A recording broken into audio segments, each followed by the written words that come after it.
There's a moment that happens sometimes, right after a really good talk. You've probably seen it. People leaning forward, eyes focused. That quiet stillness when you can almost feel something is landing. You don't need applause to know it mattered. You can feel it in the room. And then it ends. Chairs scrape the floor, bags zip closed, phones light up. People stand, stretch, glance at the time, and within minutes the room empties and life rushes back in. Traffic, errands, notifications, dinner. Nothing went wrong. No one rejected the message. Life just resumed. And I found myself wondering about that moment. The space between hearing something true and living something different. What happens to truth after it's heard? Does it settle into us? Does it shape our decisions? Or does it quietly evaporate the moment routine takes over again? That question lives at the center of one of the most unsettling letters in the entire New Testament, the letter of James. Welcome to Beyond Belief. I'm really glad you're here. Whether you carved out some time for this or this episode simply found you in the middle of the day, welcome. This is not a space for perfect faith or polished faith or performative faith. This is a space for faith that lives in ordinary moments. Faith that shows up in conversations, in reactions, in habits, in choices no one applauds. Today, we're opening the letter of James, a letter that refuses to stay abstract. James doesn't ask, what do you believe? James asks, if what you believe is true, what should be different? So take a breath. You don't need to defend yourself here. You don't need to impress anyone. Let's just listen, honestly. I used to believe that knowing the right things meant I was becoming the right kind of person. I didn't say that out loud, but I lived like it was true. I remember sitting in a Bible study years ago. You know, fold-out chairs, fluorescent lighting that buzzed softly overhead, instant coffee that tasted like plastic. But we were serious. Bibles open, margins full of notes, cross-references everywhere. And at some point, somebody said the sentence that always means things just got intense. Well, in the original Greek, you know that moment. And right in the middle of all that depth, the leader asks a question so simple, it caught us completely off guard. So, how did this change your week? Not a theological question, not a debate, just practical. Silence. Not reflective silence, panic silence. People stared at their Bibles like the answer might rise up from the page if we waited long enough. Finally, someone laughed and said, well, I underlined a lot. And everyone laughed because we all knew we hadn't lived it. We had marked it. And driving home that night, something settled in me. I realized I had been collecting spiritual information without allowing spiritual formation. I had mistaken agreement for obedience. And I didn't feel condemned, just exposed. Later, when I encountered the letter of James, I felt like someone had finally named that experience out loud. And the reason that moment still matters to me is because it wasn't dramatic.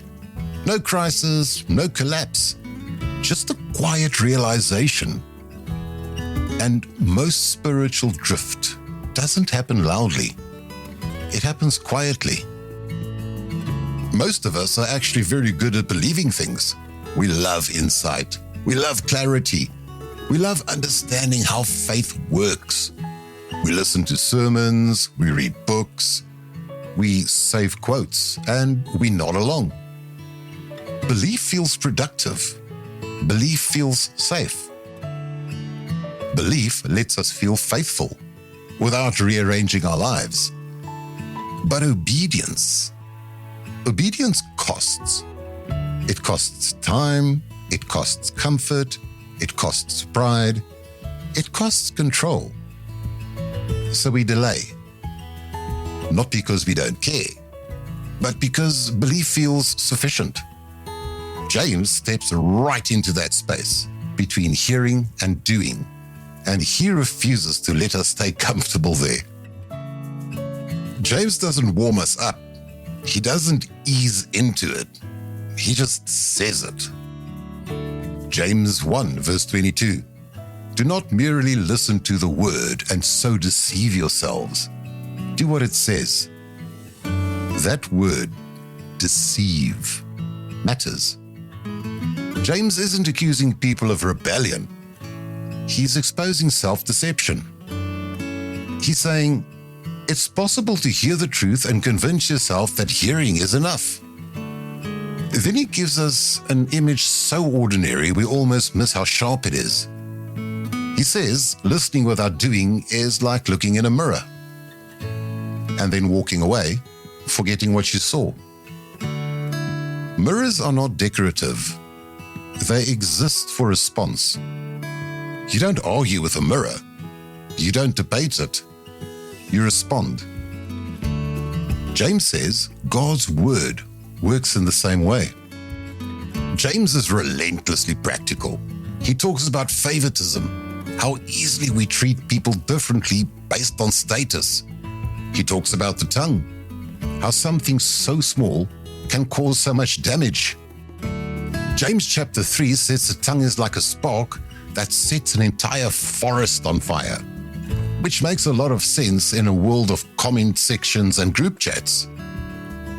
One sentence, one tone, one careless phrase, and suddenly, fire. Then James delivers the line that has unsettled readers for centuries. Faith by itself, if not accompanied by action, is dead. Dead. Not weak, not incomplete, dead. Why? Because living things move. Faith that never moves has stopped breathing. Now, James isn't angry. He's just honest. He's saying faith was never meant to live only in your head. It was meant to walk around in your shoes. And this is where James gets uncomfortably close. Because he's not writing to outsiders. He's writing to people who already believe. People like us. And in the next part, James turns the mirror towards our lives, our habits, our words, our choices. Not to shame us, but to invite us into a faith that actually works. James doesn't shout, he doesn't threaten. He simply holds up the mirror and waits. And the uncomfortable thing about mirrors is that they don't argue. They don't exaggerate. They don't soften the truth. They just show you what's there. And James is very clear about what the mirror reveals. Faith is not proven by what you say you believe. Faith is revealed by how belief shows up when it costs you something. So let's slow this down. Not to rush to application, but to sit with the question James is really asking. Where has your faith become mostly theoretical? Not non-existent, not fake, just contained. Where has belief stayed safely in your head instead of moving into your hands? Because James isn't questioning if you believe, he's asking where belief stops. I once heard someone say, most of us don't have a faith problem. We have a follow-through problem. That feels very James. Because we often assume that the biggest threat to faith is doubt. But James suggests something else. The real danger isn't doubt. It's delay, postponed obedience, deferred action. I'll get to it later. James says that kind of faith slowly loses oxygen. Not because God withdraws, but because faith that never moves eventually stiffens. James goes straight for places we'd rather avoid, like money. James 5 is blunt. He talks about wealth not as evil, but as revealing. He warns about hoarding, about trusting riches, about comfort that dulls compassion. James isn't anti-money, he's anti-illusion. Because money has a way of convincing us we're secure even when our faith isn't moving. James is asking, do you trust God? Or do you trust what you've stored up? And that question still lands hard today, because generosity is one of the clearest indicators that faith has left the building and entered real life. What if generosity isn't about giving more, but about trusting deeper? Then, James goes after something we all see every day, our words. James chapter 3. He says the tongue is small, but powerful. He compares it to a rudder that steers an entire ship, which means something uncomfortable. You don't drift spiritually by accident. Direction is set by what you consistently say. How you talk to people, how you talk about people, how you talk when you're tired, angry, rushed, or unseen. James says if faith is real, it'll show up in your speech. Not perfect speech, but restrained speech, thoughtful speech. Words that don't need to dominate the room to feel important. And if you think about it, James probably would not survive modern comment sections. Or maybe he'll thrive. He'd probably read 3 comments, close the app and say, see? Forest fire. Because James understood something we often forget. Words don't just express what's inside of us. They shape what we become. And then, James talks about patience. And not the cute kind. Not waiting calmly in traffic patience. He talks about endurance. James 5 verse 7 says, be patient then, brothers and sisters, until the Lord's coming. He compares faith to a farmer, someone who plants and then waits. No applause, no instant results. Just trust that growth is happening beneath the surface. James reminds us that real faith is often slow, quiet, unimpressive, but faithful. And this is where everything starts to connect. Because James isn't giving us a checklist. He's forming us. He's saying faith isn't something you have. It's something you practice. And every act of obedience, every generous choice, every restrained word, every patient response is shaping who you are becoming. So instead of asking, what should I do better? James invites a different question. What is one step of obedience that faith is inviting me into? Not 10 steps, not reinvention, just one. Because faith grows through movement. What came to mind just now? That wasn't random. And here's where James widens the lens. Because faith like this was never meant to be lived alone. When individuals practice obedience, communities change.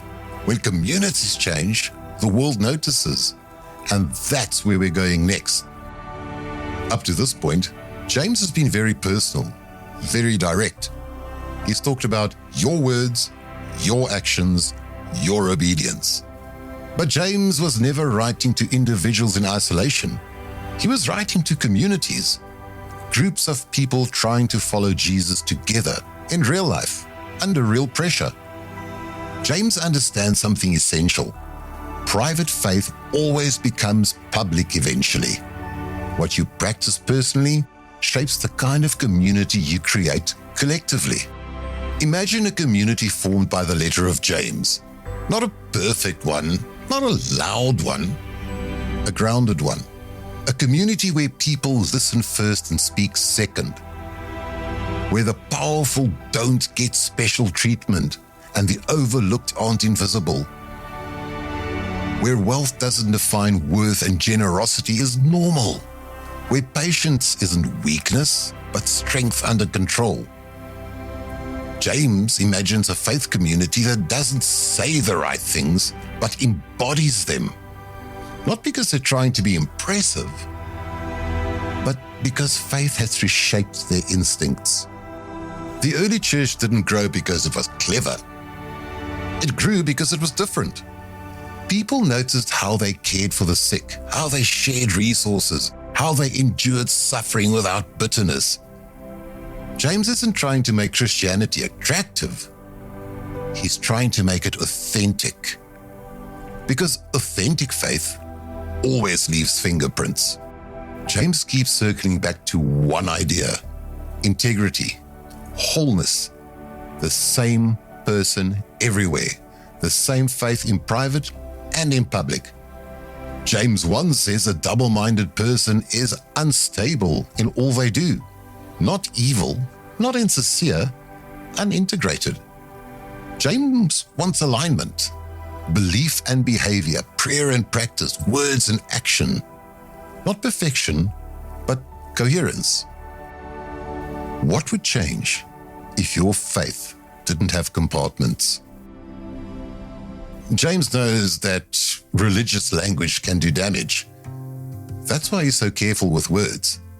That's why he calls out favoritism. That's why he confronts arrogance.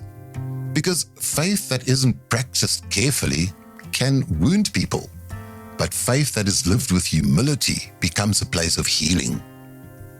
James wants the church to be a refuge, not a performance. And here's what I love about James. He never lowers the bar, but he never removes hope. James believes people can change. He believes communities can mature. He believes faith can grow stronger through practice. James doesn't say, try harder. He says, practice faithfully. One choice at a time. So what if faith wasn't something you occasionally thought about, but something you practiced daily? What if obedience wasn't dramatic, but consistent? What if faith showed up in conversations, budgets, responses, and patience? James invites us to that kind of life. Not flashy, but real. So, may you have the courage to let your faith move from your head into your hands. May you become someone whose life quietly reflects what you believe. May your words be fewer and kinder. May your generosity loosen your grip on control. May your patience deepen your trust in God's timing. May you resist the urge to perform your faith and instead practice it. May you become steady, rooted, whole. And may your faith, imperfect, practiced, embodied faith, be a place of rest for the weary people who encounter you. Thank you for listening. Truly. Thank you for giving your time, your attention, and your openness. If something stirred in you today, don't rush past it. Sit with it. Pray with it. Live into it. And remember, faith was never meant to stay abstract. It was meant to walk around in your ordinary life. So go gently, go faithfully, and keep letting your faith get its hands dirty. God bless.